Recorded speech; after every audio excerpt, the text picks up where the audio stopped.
How to cold call with integrity. In this video, we'll explain how to cold call with integrity. You probably never tell potential clients your real goal in calling them, but you don't need to. They're already aware because we're all sensitive when the phone rings and it turns out to be someone we don't know.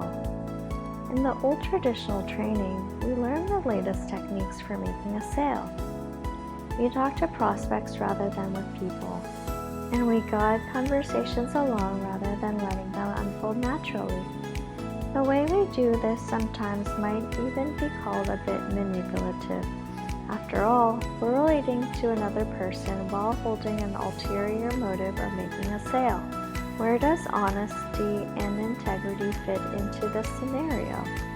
Well, most of us honestly believe in our product or service.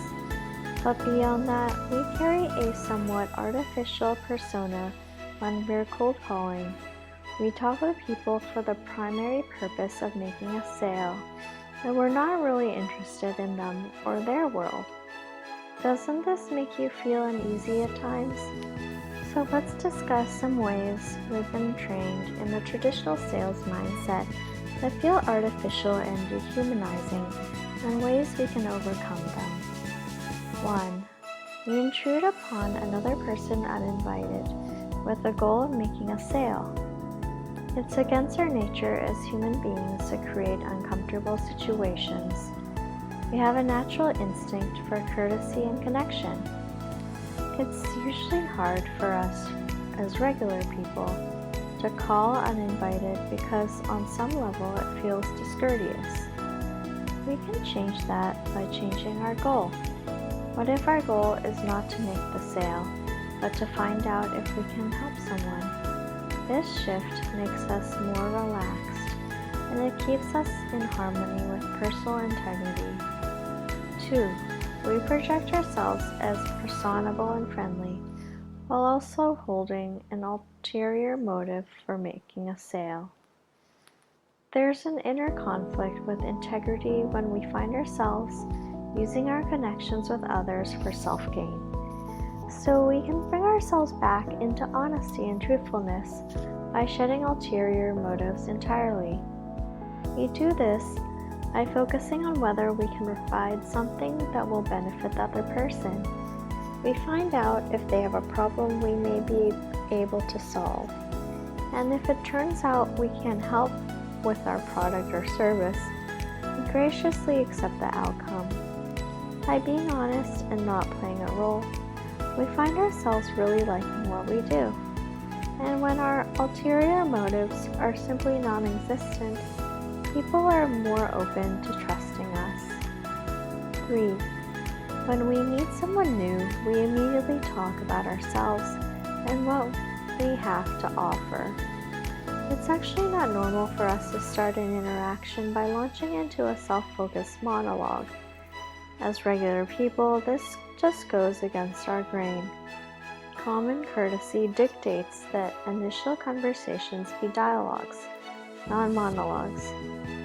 In normal conversations, we would feel self-absorbed if we primarily talked about ourselves and what we have to offer.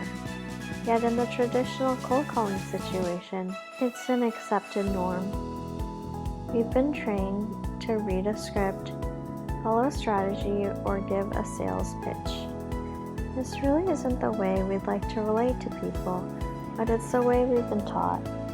We can break out of this artificial game of sorts by just being ourselves. Integrity and truthfulness means being authentic.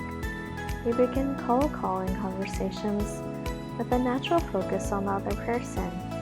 We find out their needs and respond with genuine interest. 4. We rev up in an artificial way, hoping to carry the potential client along with us into a sales process. When we pump ourselves up with enthusiasm, it feels somewhat fake. It's not our normal way of being, and it throws us out of integrity. And we also appear artificial to potential clients. They become wary of possibly being maneuvered into a sales situation. If we can navigate a cold calling conversation without much games, people will sense we're trustworthy. They react warmly and unhesitatingly to a conversation that feels natural to them, and especially if it revolves around their issues rather than our agenda. So how do we approach cold calling in the most truthful way? We stop being salespeople and become human. We engage in an honest dialogue rather than a monologue. We look for ways to help others, and we're comfortable knowing that our product or service may not be an honest fit for them right now. And we stop playing roles, especially the high enthusiasm game. This is what we mean by bringing integrity back into selling. It's unbelievable just how rewarding both personally and professionally this can be.